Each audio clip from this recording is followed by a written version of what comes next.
So in section 6.6, we're doing absolute value inequalities. Now in section 6.4, I believe, we did compound inequalities. And then in section 6.5, we did absolute value equations. And that might be reversed. I can't remember which came before the other one. So we're kind of putting those two together today. So when you have a absolute value and an inequality symbol, I want you to remember the phrase land of Gore.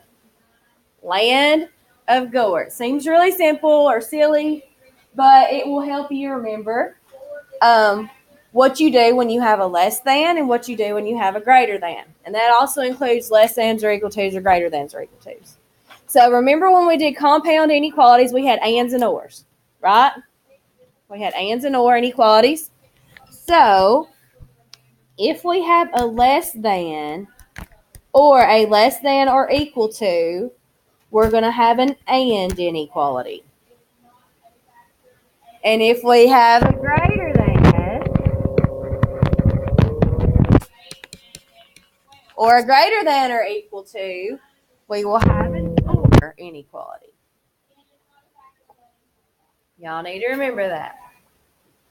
If you have a less than, we're going to use and a greater than, we're going to use or.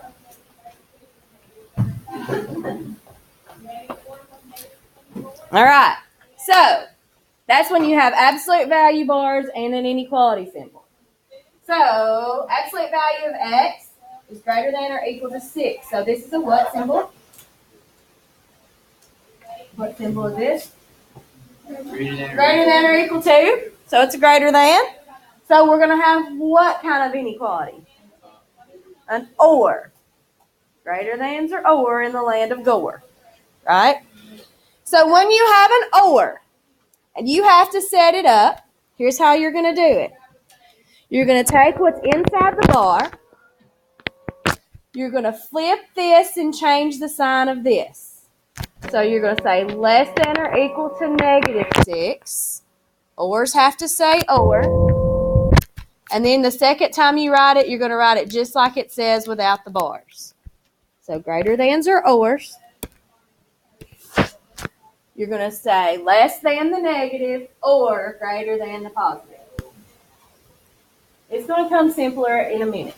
The first time you see it, it's a little confusing. So you have to write it the opposite way? Yes. For your or, for the first time you write it, you flip and change the sign. The second time you write it, you do it just like it says without the bars. And you don't change anything on the two. No. So whatever's in the front is what is in the bars.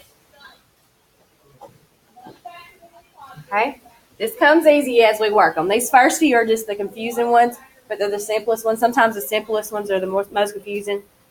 The next one says the absolute value of x is, what's this symbol? Less than a half. Now, what kind of compound inequality do we have when we have a less than? It's an and. Now, the ands to me are easier. Remember and compound inequalities? We have two less than signs and numbers on each side. Y'all remember those? From section 6.4, I believe it was. So when you have an and, you're going to take this number on the outside, make it negative, copy your less than sign. In the middle goes what's in the bars, and then copy another less than sign, and the positive number goes on the end. Remember, the ands go least to greatest, so the lowest number is on the left, highest on the right.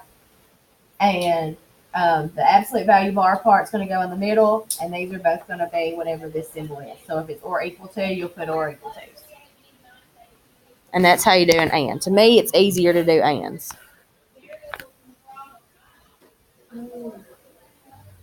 I thought that those were words. Okay, I got you. They're absolute. Okay. Yeah. Yeah, those of you that hadn't been here, y'all are going to be a little lost today. So you need to really go watch the videos. All right, so look at C. We actually have to work a little bit on problem C. The absolute value of x minus 5 is greater than or equal to 7. So is this one going to be an and or an or? Yeah, greater than or equal to, so greater than or ors in the land of Gore. So you're going to take what's in the bar.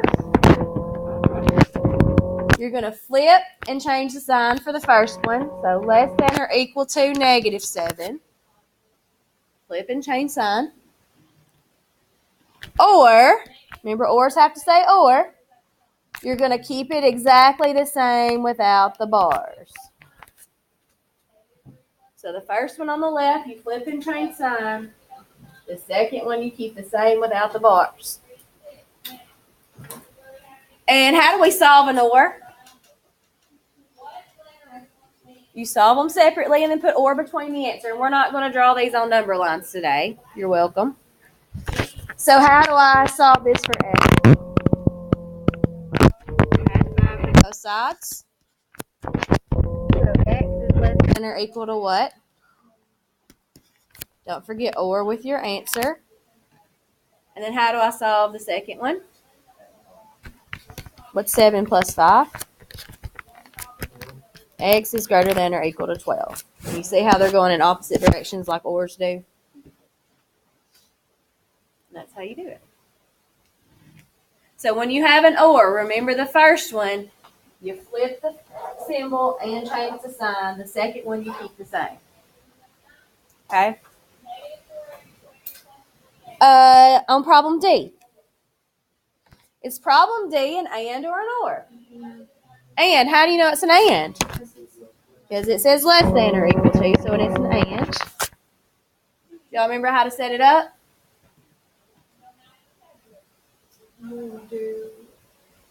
What goes in front?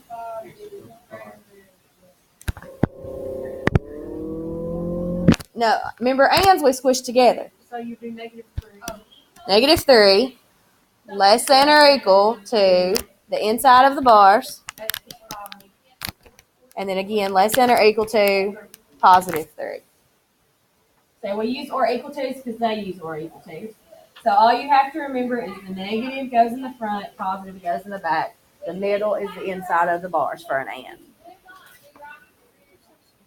Okay? How do we get x to be by itself in the middle? Subtract the 5 everywhere. So if you weren't here, we started compound inequalities the other day, guys. You want to get the x to be in the middle by itself, so you got to subtract 5 in 3 places. So what is -3 minus 5?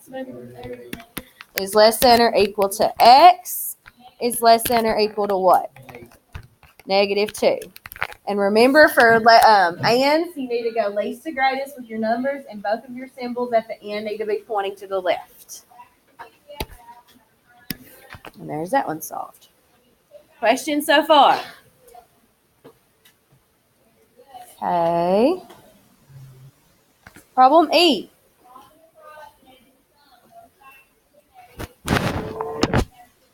Is problem E an and or an or? Or. How do you know? Greater than, and greater thans are ors. So I want y'all to tell me how I'm going to set this up.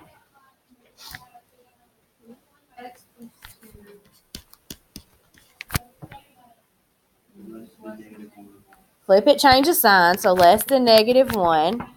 Or, what does the other one say? Okay, so the second one's just like the original without the bars.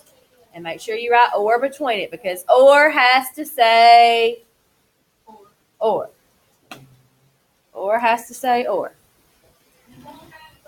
So, what do we do now? Subtract 2 everywhere. So x is going to be less than what number? Go ahead and put your or. And then over here I subtract 2. And x is greater than what? -1. Any questions on that or? You good? Okay. F is a little bit different. Those of you that have been here, tell me what we're going to have to do first on F. Yes. So if the absolute value bars are not completely by themselves, that's the first thing you need to take care of, is getting the absolute value bars completely by themselves. So you treat it like a variable, and you move everything away from it by doing the opposite operation. So we will add 4 to both sides and get the absolute value of 2x plus 3 is less than or equal to 1. So now the bars are by themselves. Is this one an and or an or? It's an and. So how do we set it up? -9. What symbol goes here? Less than or equal to. And inequalities, remember, always have to be less than or equal to. So negative on the left, positive on the right, whatever this symbol is what you'll use. Now we've got to get x in the middle completely by itself. So what are we going to do first? Subtract 3 times. Cancel the middle. What's negative 9 minus 3? Is less than or equal to 2x. Is less than or equal to, what is 9 minus 3? 6. And how do we solve that for x now? Divide everything by 2. What's negative 12 divided by 2? Is less than or equal to x is by itself now. Is less than or equal to what? Positive 3. If I were graphing that on a number line, where would it be shaded? In the middle, right? And shades together or shades opposite. Any questions about problem F? All right, let's do problem G.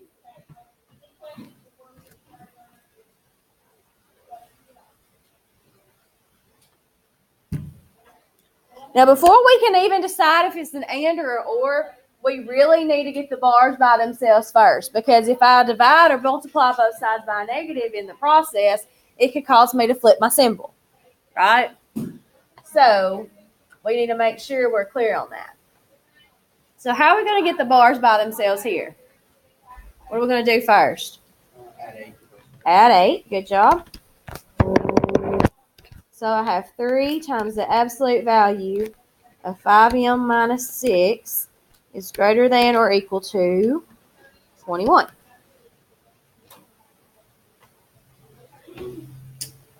So now what do you think we're going to do to get the bars by themselves? Divide everything by 3. So now the absolute value of 5m minus 6 is greater than or equal to what? What's 21 divided by 3? 7. So the bars are by themselves now. So is this going to be an and or an or? So y'all tell me how I'm going to set it up.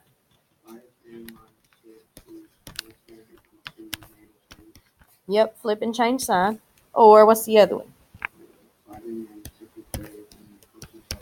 Very good.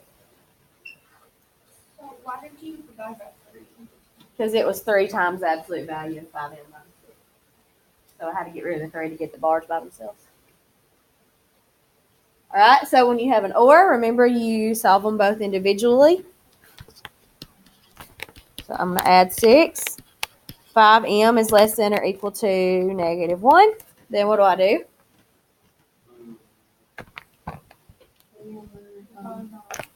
Divide by 5. Don't freak out with the fraction. Leave it. M is less than or equal to negative 1/5. Bring down the word or, because we got to have or with our answer. And the second one, how do we get that equal to, or get the m by itself? Add 6. What's 7 plus 6? It's greater than or equal to 13. And then what do we do? So m is greater than or equal to what? I like 13 over 5. But yes, you're right.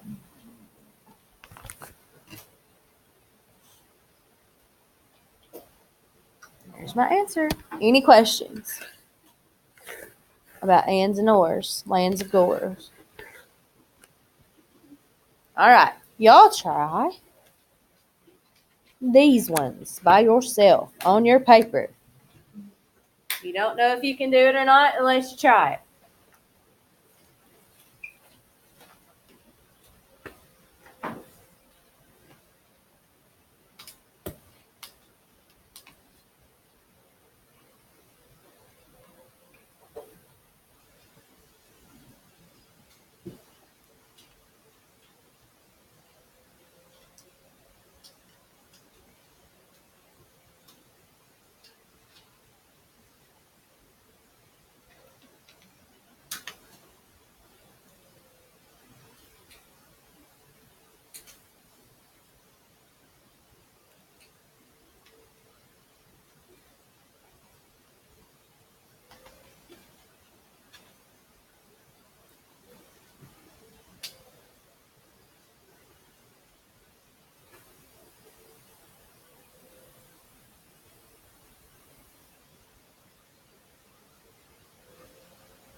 All right, when you finish both of them, go ahead and check them with a neighbor.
All right, y'all help me out.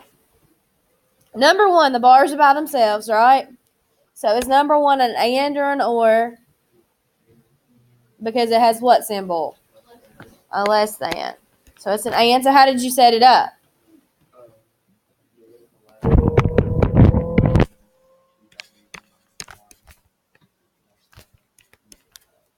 Positive 11. And then how do you get W by itself in the middle?